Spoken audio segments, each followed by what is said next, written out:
October 20th, 2011. Muammar Gaddafi is dragged through the dirt, bloodied, beaten, dead. The world watched a dictator fall, but behind that chaos was the quiet burial of something far bigger. A vision, one that threatened Western dominance more than any bullet ever could. Because Gaddafi wasn't just fighting for Libya, he was fighting for Africa. And what he dreamed of scared the world.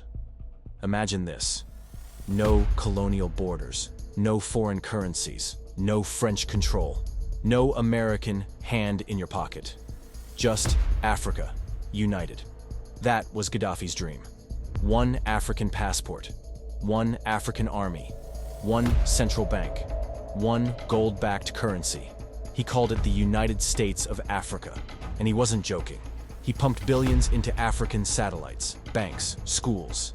He handed out scholarships, funded revolutions, bought influence. To many leaders, he was a madman, but to others, he was building an empire. What if he had pulled it off? A continent of 1.3 billion people, under one flag. It would be the largest population bloc in the world, bigger than the EU, younger than China, richer in natural resources than the United States could ever dream. Africa holds 90% of the world's platinum, 40% of global gold, 30% of its uranium, 60% of arable land. And Gaddafi? He had the gold to back it. Oil traded in dinars, not dollars. Loans given by Africa, not the IMF. That wasn't just a dream. That was economic war. Libya had something no other African country had: gold. Tons of it. By 2011, Gaddafi had stashed away over 144 tons of gold. Not in banks, not on Wall Street, in vaults. In Libya. He wanted to use it to launch the Gold Dinar, a pan-African currency backed by real value. No more petrodollars. No more euro dependency.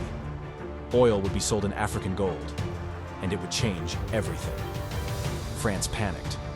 Internal memos show Sarkozy feared Gaddafi's gold-backed plan could 1. Undermine the CFA franc. 2. Give Africa real power. 3. Shift alliances away from the West. The Clinton emails confirmed it. Gaddafi's gold and his currency ambitions were being tracked. And Western powers weren't just watching, they were planning. By early 2011, Libya was on fire. Protests erupted. The media labeled Gaddafi a tyrant. Then NATO stepped in. To protect civilians, we must protect civilians, they said. But Libya was quickly reduced to rubble. Bombs fell. Rebels advanced. Gaddafi was forced into hiding. And then came the moment. Hillary Clinton smiled into the camera and said, "We came. We saw. He died." We came, we saw, he died. Did it have anything to do with your visit? No, oh, I'm sure it did. But what really died was the vision. And the gold vanished. Libya's 144 tons, gone from public record. To this day, no one knows where it went. Today, Libya is a shadow of itself. A failed state, civil war, human trafficking, slave markets. But once, just once, it dreamed of leading a continent. And Gaddafi's United States of Africa? It didn't die in theory. It was killed. By fear. By gold. By the threat of an Africa that could stand on its own. And maybe that was the real revolution the world wasn't ready for.